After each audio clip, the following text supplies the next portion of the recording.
दुनिया में जितने भी भाषा यूज़ होते हैं उसमें से अंग्रेज़ी एक ऐसा भाषा है जो सबसे ज़्यादा मात्रा में इस्तेमाल होता है। चाहे वो कोई कॉरपोरेट काम के लिए हो, चाहे वो कोई बिजनेस रिलेटेड काम के लिए ही हो, या फिर कोई कम्युनिकेशन पर्पस में ही होना क्यों, यहाँ तक कि जो भी प्रोडक्ट्स हम खरीदते हैं, चाहे वो नेशनल हो या इंटरनेशनल, सारे प्रोडक्ट्स में अंग्रेज़ी भाषा में कुछ ना कुछ लिखा ही रहता है। इससे हमें पता चलता है कि इस भाषा का कितना ज़्यादा वैल्यू आजकल के ज़माने में मिलता है। पर दुख की बात है कि हमारे देश में इस भाषा को लेके अभी भी डर रहता है कि इस भाषा को सीखना बहुत ही मुश्किल है। बहुत लोग सोचते हैं कि हमारे बस की ये बात नहीं है, और बहुत लोग तो इसे सीखने से डरते भी हैं। पर आज के वीडियो में दोस्तों हम कुछ छोटे छोटे ऐसे अभ्यास जानने की कोशिश करेंगे जिन्हें जानने से बहुत एक्सपर्ट नहीं सही पर थोड़ा बहुत जो बेसिक ज्ञान है अंग्रेजी के ऊपर वो हम सीख जाए, ताकि कम से कम हम पढ़ना और साथ ही साथ थोड़ा बहुत बोलना सीख पाए। चलिए इसलिए देख लेते हैं आज के वीडियो में क्या है वो छोटे छोटे अभ्यास जिसे मानने से ये अंग्रेजी हमारे लिए दुश्मन कम और दोस्त ज़्यादा लगे। सबसे पहला जो अभ्यास है वो है शब्दों का ज्ञान बढ़ाना।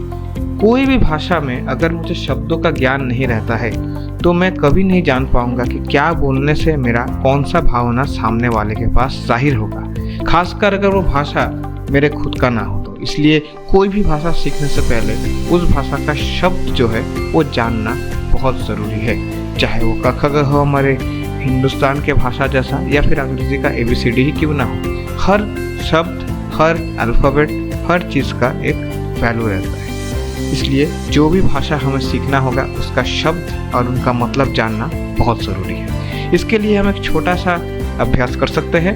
कोई भी एक मैगज़ीन, अखबार या जहाँ पर भी अंग्रेजी में कुछ लिखा है उसका एक पैराग्राफ हमें ले लेना पड़ेगा और उस पैराग्राफ को धीरे धीरे पढ़ना पड़ेगा। पढ़ते पढ़ते जब वहाँ से कुछ कुछ वर्ड्स मुझे पता नहीं रहेगा, जिनका मतलब मुझे नहीं पता, मुझे डिक्शनरी के ज़रिए उनका मीनिंग वहाँ से निकाल लेना पड़ेगा। वो मीनिंग मुझे प्रैक्टिस करना पड़ेगा और कुछ दिन, चाहे वो हफ्ते हो या महीने हो, जितने दिन मुझे अभ्यास नहीं हो रहा उतने दिन के बाद मुझे उस वर्ड्स को बिना देखे उस अखबार को या उस मैगज़ीन को फिर से पढ़ना पड़ेगा और देखना पड़ेगा कि बिना मतलब देखे मैं उस हिस्से को कितना समझ पा रहा हूँ। ऐसा करते करते मैं अगर एक हिस्सा पूरा समझ जाता हूँ तो मुबारक रखिए, आपका शब्द भंडार पहले से ज़्यादा बढ़ गया है। ऐसे ही करते करते नया नया पंक्ति या नया नया पैरा चूज़ करते रहिए और उसका जो वर्ड है उसे आप कलेक्शन में अपना बढ़ाते रहिए। मीनिंग के साथ आपका शब्द भंडार धीरे धीरे बढ़ने लग जाएगा।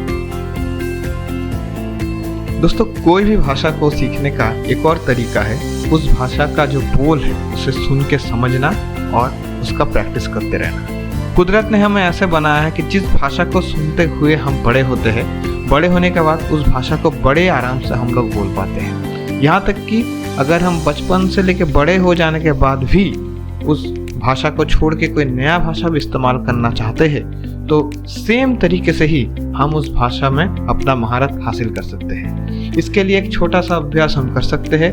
कोई भी अपना एक पसंद का मूवी आप चूज़ कर लो, चाहे वो थ्रिलर हो, चाहे कॉमेडी हो, यकीनन वो अंग्रेज़ी में ही होना चाहिए। उस मूवी को चलाने के बाद आपको सबटाइटल बोल के एक ऑप्शन मिलेगा जो आजकल के हर फिल्म को डाउनलोड करने से मिल जाता है। सबटाइटल्स को आप ऑन कर दो जिससे आपको पता रहेगा कि कौन से वर्ड्स को वहाँ पर इस्तेमाल किया जा रहा है और कैसे बोला जा रहा है।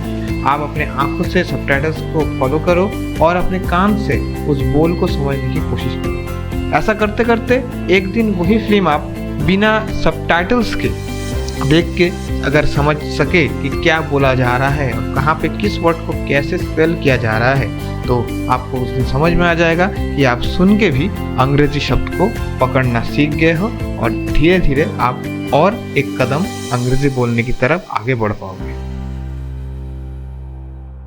दोस्तों, दुनिया में आप कोई भी स्किल सीखो, अगर पागलों की तरह से आप प्रैक्टिस नहीं करोगे तो कभी भी आप उस चीज़ में एक्सपर्ट नहीं हो पाओगे। चाहे वो कितना भी मुश्किल या कितना भी आसान स्किल हो, अगर प्रैक्टिस नहीं रखेंगे तो उस काम में हमें सीखने में बहुत टाइम लगेगा और उसे अच्छे तरीके से हम कभी नहीं सीख पाएंगे। इसलिए अगर अंग्रेज़ी भी आप सीख रहे हो तो छोटे छोटे चीज़ों के साथ साथ उसको प्रैक्टिस हमेशा करते रहिएगा, चाहे वो बोलना हो या पढ़ना हो।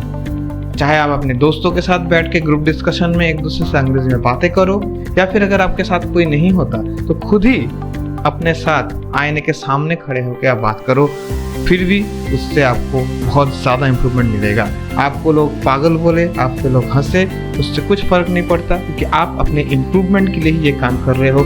कल जब आप खुद ऐसे करने से अंग्रेज़ी में एक्सपर्ट हो जाओगे या अंग्रेज़ी बहुत अच्छी तरीके से दूसरों से बोल पाओगे, तब ये सब का कोई मतलब ही नहीं रहेगा। इसलिए जितना आप प्रैक्टिस करोगे उतना ही आप ग्रो कर पाओगे अंग्रेज़ी बोलने में और पढ़ने में। सबसे आखिर में यही बोलना चाहूँगा दोस्तों, ये जो तरीका आपको दिखाया, ये आप थोड़ा बहुत बाहर से जिससे खुद को तैयार कर पाओ अंग्रेज़ी बोलने या पढ़ने के लिए, उसके लिए ही काफ़ी है। पर अगर आप चाहते हो उसमें बहुत ही एक्सपर्ट होना ताकि आप लिख भी पाओ और बाकी भी काम कर पाओ, तो आपको बेसिक अंग्रेज़ी का जो ग्रामर या वोकेबुलरी है उसके ऊपर भी नॉलेज रखना पड़ेगा। आप कोचिंग लो या आप किसी से घर वालों से ही सीख लो, पर आपको उसका डेप्थ नॉलेज रखना होगा कि इनके बिना आप ज़्यादा एक्सपर्ट नहीं हो पाओगे। थोड़ा बहुत आपको ये गाइड कर पाएगा, पर बोलने के लिए जो तरीका मैंने बोला वो काफ़ी है।